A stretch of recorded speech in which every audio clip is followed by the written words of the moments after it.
Mari kita bertenang sekejap dan cuba kita bayangkan sebuah negeri yang selama ini dikenali dengan keharmonian masyarakat majmuknya kini digoncang dengan satu isu nasional yang mengundang reaksi keras daripada pelbagai pihak. Sabah, negeri di bawah Bayu yang selama ini dianggap simbol kepelbagaian budaya, kini menjadi medan perdebatan panas apabila muncul desakan supaya seorang pemimpin politik dari Semenanjung tidak dibenarkan menjejakkan kaki ke bumi itu.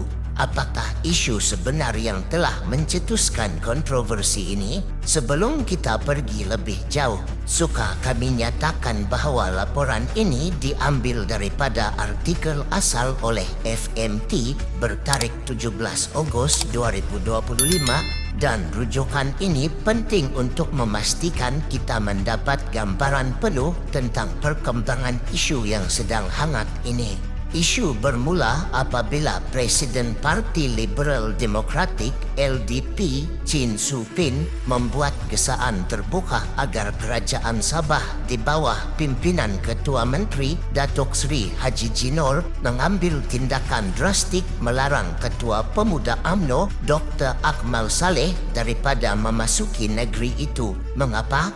Semuanya berpunca daripada tindakannya yang dikaitkan dengan kontroversi jalur gemilang terbalik. Menurut Chin Soo Pin, tindakan Akmal tidak hanya menyinggung perasaan rakyat, malah dianggap mengancam perpaduan nasional serta keharmonian sosial rakyat Sabah yang selama ini hidup dalam suasana aman. Beliau menegaskan bahawa mana-mana individu yang berulang kali mencetuskan sentimen perpecahan tidak boleh dibiarkan menabur benih persengketaan, lebih-lebih lagi di Sabah yang terkenal dengan sensitiviti masyarakat berbilang kaum dan agama. Dalam kenyataan rasmi LDP, Chin Soo Pin menegaskan LDP mendesak Kerajaan Sabah dipimpin Ketua Menteri Haji Jinor menggunakan kuasa perlembagaan untuk segera menghalang Akmal daripada memasuki negeri ini. Langkah ini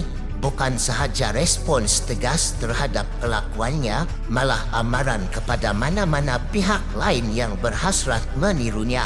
Untuk konteks, kontroversi tercetus pada minggu lalu apabila Dr. Akmal mengetuai satu perarakan ke sebuah kedai perkakasan di Kepala Batas, Pulau Pinang, di mana kumpulan itu didakwa mengibarkan jalur gemilang dalam keadaan terbalik. Isu ini mencetuskan kecaman meluas kerana pengibaran bendera secara terbalik dianggap sebagai simbol protes atau tanda kecelakaan yang tidak wajar dilakukan tanpa asas kukuh.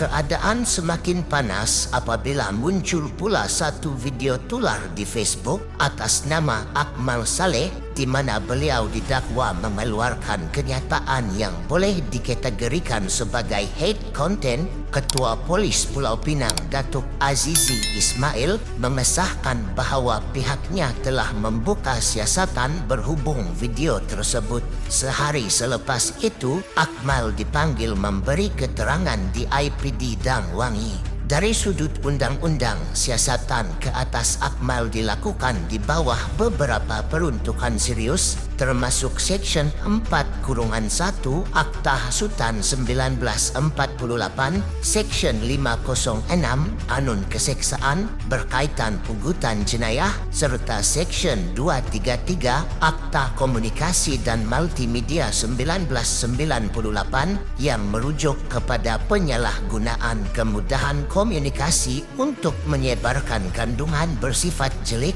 atau berunsur kebencian. Peguam Akmal, Aizat Azam mengesahkan perkara ini kepada media.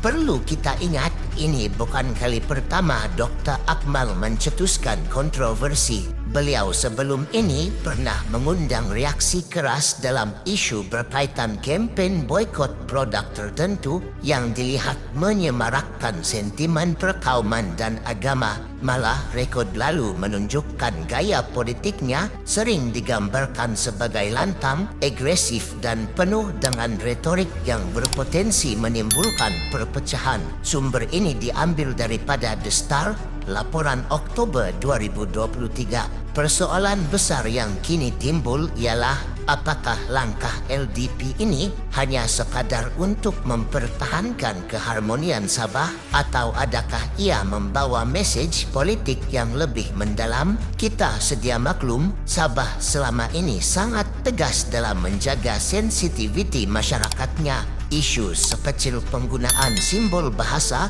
atau bendera pun boleh menjadi bara yang mencetuskan api perbalahan jika tidak ditangani secara berhemah. Namun dalam masa yang sama, langkah menghalang seorang pemimpin nasional daripada memasuki Sabah juga boleh menimbulkan implikasi besar. Adakah ia bakal membuka ruang kepada politik kepartian yang lebih sempit atau menjadi contoh bagaimana kerajaan negeri berani bertindak tegas melindungi kepentingan rakyatnya?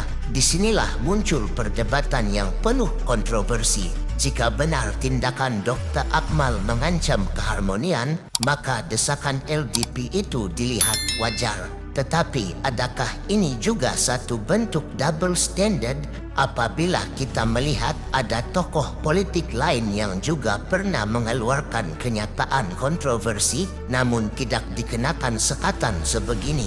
Mengapa hanya Akmal dijadikan simbol amaran?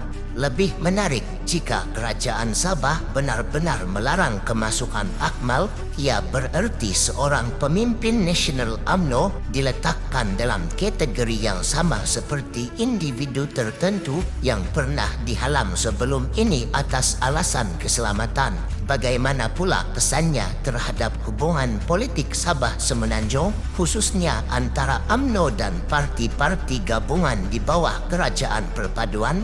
Akhirnya, isu ini bukan sekadar soal bendera terbalik atau kenyataan panas di media sosial. Ia kini sudah menjadi cerminan kepada politik identiti, sensitiviti kenegaraan, dan hubungan antara Sabah dengan kepimpinan pusat. Apakah ini permulaan kepada krisis politik yang lebih besar? Atau sekadar episod sementara yang akan dilupakan? Sahabat penonton sekalian, inilah persoalan yang perlu kita fikirkan bersama. Adakah tindakan LDP ini patut dipuji sebagai langkah berani melindungi perpaduan Sabah? Atau ia sebenarnya mencerminkan ketakutan politik yang cuba mengekang suara lantang dari luar? Adakah Akmal hanya menjadi mangsa kepada permainan politik lebih besar? Atau sememangnya beliau perlu dipertanggungjawabkan atas tindakannya? Sila tinggalkan pandangan anda di ruangan komen. Jangan lupa tekan butang subscribe dan aktifkan loceng notifikasi kerana banyak lagi isu panas politik negara yang akan kami kupas secara telus. Akhir kata, politik Malaysia tidak pernah sunyi daripada kontroversi. Dan kali ini, sekali lagi kita dipaksa berfikir, siapakah sebenarnya yang lebih mengancam? Pemimpin yang melawan arus atau sistem politik yang terlalu mudah tergugat oleh simbol dan retorik? Sekian untuk berita kali ini, sampai jumpa lagi.